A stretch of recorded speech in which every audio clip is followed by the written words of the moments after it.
Hello, আসসালামু আলাইকুম। Welcome to Marufa's cooking world.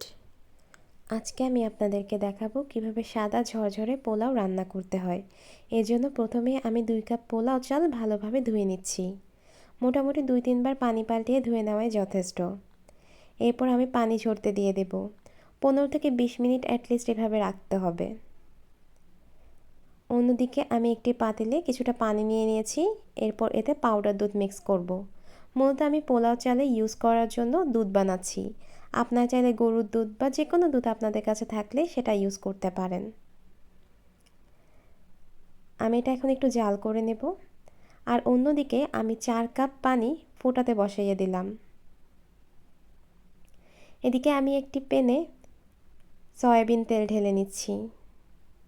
তেলটা আমি একটু বেশি পরিমাণে ঢালবো, কারণ পেঁয়াজ বেরেস্তা করার সময় তেলের পরিমাণটা বেশি হলেই ভালো। এতে পেঁয়াজের বেরেস্তাটা খুব বেশি সুন্দর হয়। যদি আপনি অল্প তেলে করেন তাহলে আসলে ওই ক্রিস্পিনেসটা আসবে না পেঁয়াজ বেরেস্তার মধ্যে, তাই একটু তেলটা বাড়িয়ে দেওয়াই ভালো। এই সময় চুলার আঁচটা মিডিয়ামে থাকতে হবে, একদম লোতে থাকলে কিন্তু পেঁয়াজগুলো নরম হয়ে যাবে, মুচমুচে ভাবটা আসবে না। তাই খুব সময় নিয়ে পেঁয়াজ বেরেস্তাটা করতে হবে। আমি একটু নেড়ে চেড়ে দিচ্ছি ভালোভাবে, যেন সব দিক দিয়ে ভালোভাবে হতে থাকে। পেঁয়াজ বেরেস্তাটা দিলে আসলে পোলাও টেস্টটা অনেক বেশি বেড়ে যায়। এটা আমি দেখেছি। মোটামুটি হয়ে এসেছে পেঁয়াজ বেরেস্তাটা। খুব বেশি ব্রাউন করা যাবে না, কারণ বেরেস্তা নামিয়ে নেওয়ার পরেও কিন্তু আরও বেশি রং গাঢ় হয়ে যায়। তাই হালকা ব্রাউন হওয়াকালীনই আমরা নামিয়ে নেব। মোটামুটি হয়ে গেছে আমাদের বেরেস্তা। এরপর আমরা নামিয়ে নিচ্ছি।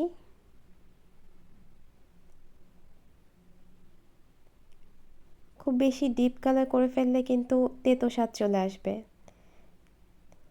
এই যে ঠিক বেরেস্তাটা এমন কালারেরই হবে। এরপর একটা আমরা প্যানে তেল দিয়ে দিচ্ছি। সেই পেঁয়াজ বেরেস্তা করা তেলটাই দিয়ে দিলাম, কিন্তু একটু অল্প পরিমাণে, বাকিটুকু রেখে দিয়েছি। এরপর এখানে লং, এলাচ আর দারচিনি দিয়ে দিচ্ছি। 2-3টা করে দিয়ে দিতে পারেন। তারপর 2টা তেজপাতা দিয়ে দেব। ভালোভাবে নেড়ে চেড়ে নেব। খুব সুন্দর একটা ফ্লেভার আসে। অনেকে এতে আদা বাটা, রসুন বাটা অনেক কিছুই ব্যবহার করে, কিন্তু আমি এগুলো করি না। আমার কাছে তেমন একটা ডিফারেন্স কখনোই ফিল হয়নি, তাই আমি এভাবে নর্মালিই করি। এরপর পেঁয়াজ দিয়ে দিলাম আর একটু নাড়াচাড়া করে নিচ্ছি। আপনারাও এভাবে করতে পারেন।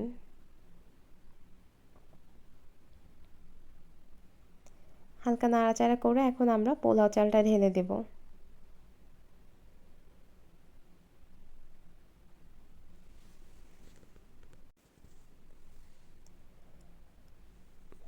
পোলাও চালটা দেওয়ার পরে একটু নেড়ে নেব। এরপর এখানে আমরা পরিমাণ মতো লবণ দিয়ে নিচ্ছি। সাধারণত 1 কেজি চালের জন্য 1 টেবিল স্পুনই লবণ লাগে। এখানে আমি 1 চামচ ইউজ করেছি। এখন ভালোভাবে নাড়াচাড়া করে দেব। আমি আপনাদের সামনেও নাড়াচাড়া করছি, অফ ক্যামেরাতেও অনেক ভালোভাবে নেড়ে দিয়েছি। আসলে এই নাড়াচাড়া করাটা খুবই ইম্পর্টেন্ট। চুলার আঁচটা খুবই লোতে রাখবেন। লোতে রেখে খুব ধৈর্য সহকারে ভালোভাবে নাড়াচাড়া করতে থাকবেন।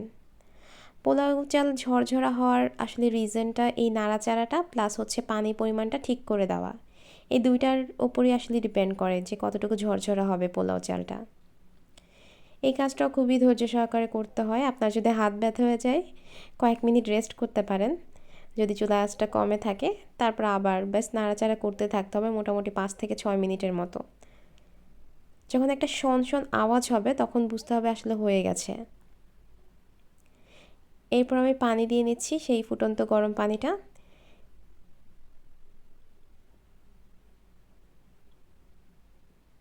এখানে আমি 3.5 কাপ গরম পানি ইউজ করেছি আর হাফ কাপের মতো দুধ দিচ্ছি। যেহেতু আমার চালটা ছিল 2 কাপ, তাই আমি এখানে টোটাল 4 কাপ ইউজ করেছি পানি, দুধ সহ। আপনারা চাইলে পুরোটাও দুধ দিয়ে করতে পারেন। পুরোটাও যদি দুধ দিয়ে করেন আসলে টেস্টটা অনেক বেশি ভালো আসবে। কিন্তু সব সময় তো আসলে পুরোটা দুধ দিয়ে করা পসিবল হয় না, তাই দুধ 1 কাপের মতো দিলেও হয় অথবা হাফ কাপ, সামান্য একটু দুধ দিলেই হয় আসলে। তবে আপনি যদি দুধ না দেন আর তাই বলে টেস্ট হবে না এমনটা না, টেস্ট আপনার সবসময়ই হবে, কিন্তু ওই যে 19-20 অতটুকুই তফাৎ। এবার আমি চালগুলো ভালোভাবে নিয়ে নিচ্ছি, সুন্দরভাবে উপর থেকে নামিয়ে নিচ্ছি। চুলার আঁচটা এই পর্যায়ে খুব বাড়িয়ে দেব, বাড়িয়ে এরপর ঢাকনা দিয়ে দেব। এই বাড়ন্ত চুলার আঁচে কিন্তু মোটামুটি তাড়াতাড়ি 2 থেকে 3 মিনিটের মধ্যেই কিন্তু চালটা হয়ে যাবে। একটু পরে আমরা ঢাকনাটা সরিয়ে দিচ্ছি। চালটা দেখেন হয়ে গেছে, মানে পানিটা মেনলি টেনে নিয়েছে। চালটা কিছুটা এখনও দানা দানা আছে, যেটা হচ্ছে ভাপে চলে আসবে। তো এই পর্যায়ে চুলার আঁচটা খুবই লোতে দিয়ে রাখতে হবে। পানি আমরা কিছুটা এক্সট্রা করে রেখেছিলাম, কিন্তু ওই পানিটার প্রয়োজন নেই। আসলে এক এক কোম্পানির চালের পানির পরিমাণ এক এক ধরনের লাগে, যার কারণে পানি এক্সট্রা করে রাখাটা ভালো। আমার এখানে এতটুকুতেই হয়ে গেছে, যার কারণে আমি আর এক্সট্রা পানি ব্যবহার করিনি। এখন আমি একটা তাওয়া দিয়ে নিচ্ছি, তাওয়ার উপরে আমি এটা বসিয়ে দিলাম। চুলার আঁচটা লোতেই থাকবে। এখন আমি ভালোভাবে চালগুলো সেটেল করে দিচ্ছি। এরপর আমার ফেভারিট পার্ট, যেটা আমার অনেক ভালো লাগে, সেটা হচ্ছে আমি এখানে 5-6টা কাঁচামরিচ দিয়ে দিব।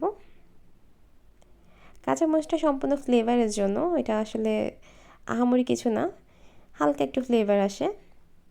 এরপর পেঁয়াজ বেরেস্তা দিয়ে দেবো, এটা মাস্ট। পেঁয়াজ বেরেস্তা দিলে পোলাওর স্বাদ অনেক অনেক বেড়ে যায়।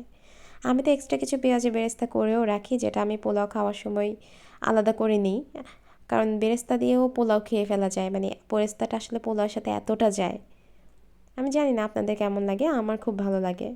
এরপর আমি সামান্য পরিমাণ ঘি দিয়ে নিচ্ছি, এটাও সম্পূর্ণ ফ্লেভারের জন্য। আপনারা চাইলে দিতে পারেন, আবার না দিলেও তেমন কোনো সমস্যা নেই। বাস আমি এখন ঢাকনা দিয়ে দেব। ঢাকনা দিয়ে আমি দমে বসিয়ে দিলাম, লো আঁচে রেখে দেব প্রায় 10 থেকে 15 মিনিট। আর এরপর বন্ধ করে দেব। এরপর বন্ধ করে দেওয়ার পরে আসলে পুরোটা চলে আসবে, আর পোলাও চালটা খুবই ঝরঝরা হয়ে যাবে। আমি আপনাদেরকে দেখাচ্ছি কতটা ঝরঝরে হয়েছে। এই যে আপনারা স্ক্রিনে দেখতে পাচ্ছেন, ঠিক এতটাই ঝরঝরা হবে। এটা আসলে পানিটার উপরে, সম্পূর্ণ পানিটার উপরে। আপনারা চিন্তা করে রাখবেন, যেই মগ দিয়ে আপনারা চাল মাপবেন সেটা দিয়ে আপনারা পানিটা দেবেন, আর দুধটা ইউজ করলে ওভাবে ব্যালেন্স করে দিবেন, তাহলেই হয়ে যাবে। ব্যাস, এই তো আমার ঝরঝরে পোলাও রেডি। যদি ভিডিওটা ভালো লাগে তাহলে অবশ্যই সাবস্ক্রাইব করে দিবেন চ্যানেলটা, আর এইভাবে আমার পাশে থাকবেন। ধন্যবাদ সবাইকে, দেখা হবে আরেকটা ভিডিওতে। ততক্ষণ পর্যন্ত আল্লাহ হাফিজ সবাইকে।